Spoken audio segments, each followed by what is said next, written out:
नाम हो तोहार? डीजे मुकेश राज कहाँ घर बा तोहार हो? अमाटोल प्यार नहीं करिया भले पीहे सिगरेट रे नहीं तो घट जे तो कुछ दिन में बेटा रे भाई सुना प्यार नहीं करिया भले पीहे सिगरेट रे नहीं तो घट जे तो कुछ दिन में बेटा रे कितना छौड़ा के परे सन कोइला के परेशान कोइला के परेशान कोइला के दिल तोहरे छौरी सब दुकान कैला के दिल तोरे वाला छौरी सब दुकान कैला के।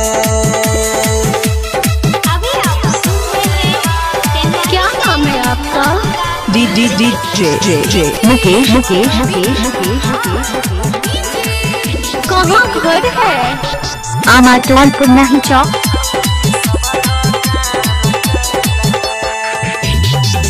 जखने छौरा से एकर मन जाय छै भइर रे दोसरा से माता उदलै छै भइया जइर रे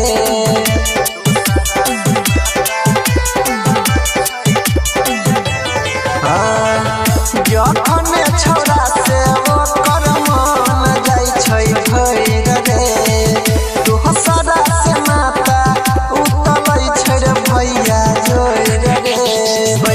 रिचार्ज बतिया तो रोजे फोन पर टच मोबाइल एगो किनल के लोन पर चूना लगाई के छौरी पान खैल के छौरी पान खैल के भाई रे पान खैल के दिल तोहरे वाला छौरी सब दुकान कैल के दिल तोरे वाला छौरी सब दुकान कैल के।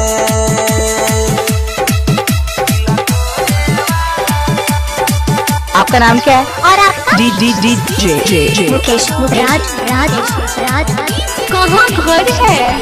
अमाटोल मोबाइल नंबर 9021676653। छौरा सबके बुझै छै रे बिस्कुट पार ले जी भागै के छौरी यह बनाई लेला कोई है दी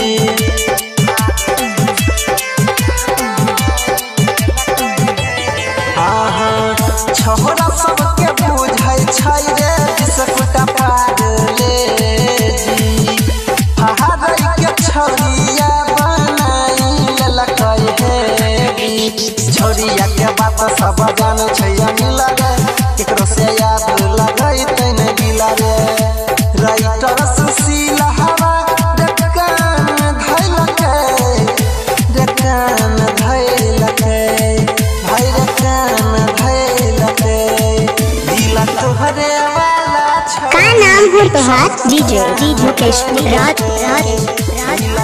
कहाँ घर बा तोहार हो? अमाटोल